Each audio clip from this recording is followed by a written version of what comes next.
भक्तांनो, कधी तुम्ही ऐकलं आहे का की मोर हा सुंदर देवदूतासारखा पक्षी आहे. एकदा एका साधूला भेटला आणि त्याने सांगितलं की जगात काही अशा चुका आहेत ज्या माणूस नकळतपणे करत असतो, पण त्या 5 गोष्टी केल्यावर देवसुद्धा रागवतो. आज आपण तीच अद्भुत गोष्ट जाणून घेणार आहोत आणि ऐकणारसुद्धा आहोत. ती म्हणजे मोराने सांगितलेले 5 पापांबद्दलची शिकवण.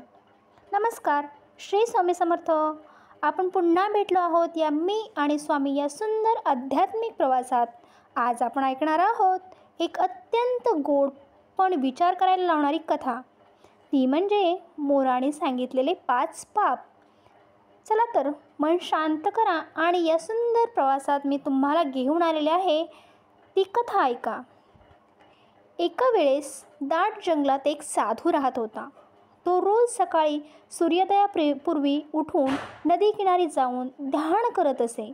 एके दिवशी त्याने पाहिले समोर एका झाडावर एक सुंदर मोर उतरला आहे किंवा बसलेला आहे. त्याच्या पिसांमधून चमकणारा जो प्रकाश जणू सूर्याच्या किरणांशी खेळतच आहे असा जाणवत आहे.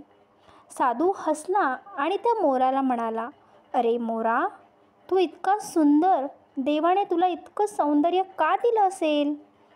मोरसुद्धा हसला आणि म्हणाला, "देवाने मला सुंदर बनवलं, पण माझं काम सुंदरपणा दाखवणं नाही, माणसाला सांगणं आहे की खरं सौंदर्य आत्म्यात असतं."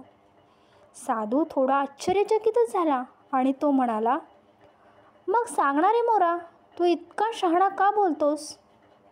त्यावर मोर म्हणाला, "कारण मी अनेक जन्म जगलो आहे आणि मी पुन्हा पाहिलं आहे की माणूस आपलं आयुष्य व्यर्थ पापांमध्ये घालवतो.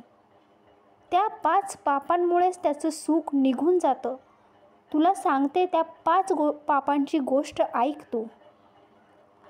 त्यातलंच पहिलं पाप आहे ते म्हणजे जो माणूस आई वडिलांना त्रास देतो, त्यांच्या शब्दांचा अपमान करतो, तो स्वतःच्या आयुष्यात सुख कधीच पाहू शकत नाही.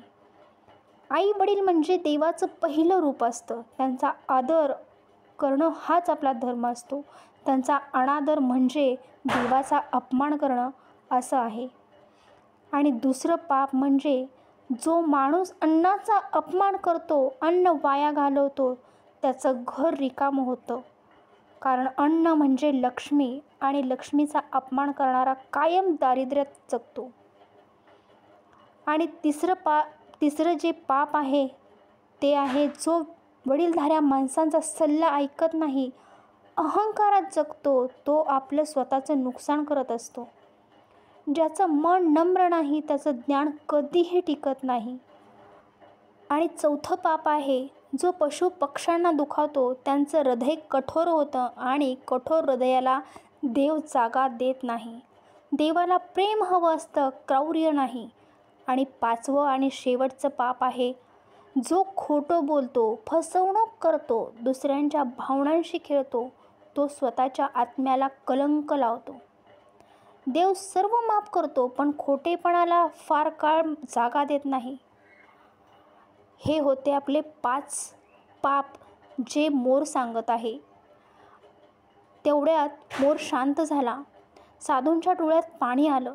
तो म्हणाला, "मोरा, तू तर माझ्या मनातला आरसा दाखवलास रे." मोर हसला आणि म्हणाला, "मी फक्त सत्य सांगितलं. साधू, या 5 गोष्टी टाळल्या तर माणूस स्वतःचं आयुष्य देवासारखं करू शकतो." भक्तांनो, मोराची ही शिकवण आजच्या काळात खूप आवश्यक आहे. आईवडिलांचा सन्मान करा, अन्नाचा आदर करा, अहंकार सोडा, प्राण्यांवर प्रेम करा आणि नेहमी सत्य बोला. तरच आपल्यावर श्री स्वामी समर्थ महाराजांची कृपा सदैव राहील. चला तर मग, जर तुम्हाला ही कथा आवडली असेल तर एक लाईक करा, शेअर करा आणि मी आणि स्वामी या आपल्या परिवारात सबस्क्राईब करून सामील व्हा.